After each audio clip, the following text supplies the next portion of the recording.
Këtë të shtunë zhvillohet seanca gjyqësore për verifikimin e kushteve të masës së sigurisë për zëvendës kryeministren Belinda Balluku dhe dy zyrtarët Gentian Gjyli dhe Eralde Lezi.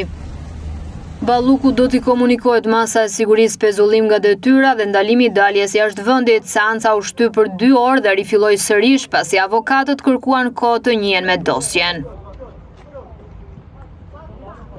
Raportohet se Balluku nuk ka mbajtur asnjë qëndrim në seancë, vetëm i është përgjigjur pyetjeve procedurale të gjykatës mbi të dhënat e saj dhe ka pranuar përfaqësimin nga e motra, avokatja Pamela Qirko. Në seancë ishin edhe kreu aktual i ARSH-s Gentian Gjyli dhe drejtori kesh Eralde Lezi, të cilët u shoqëruan nga policia, pasi ndaj tyre GKK ka caktuar masën arrest shtëpie. Balluku dhe 2 zyrtarët janë pjesë e procedimit penal të SPAK që lidhet me hetimet për procedurat e tenderave të tunelit të Llogaras dhe të lotit numër 4 të Unazës së Madhe të Tiranës.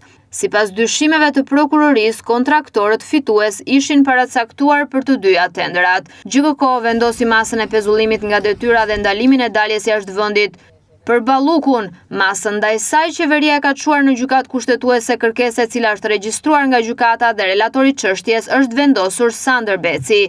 Në kërkesën e qeverisë theksohet se vendimi i GKK-s ka krijuar një konflikt kompetencash ndërmjet kryeministrit dhe Këshillit të Ministrave, nga njëra anë dhe gjykatës së posaçme nga ana tjetër. Kryeministri Edi Rama në një konferencë të mbajtur të premten deklaroi se qeveria respekton punën e organeve të drejtësisë, por nuk mund të pranojë vendime që sipas tij tregojnë dobësitë e një pushteti të ri.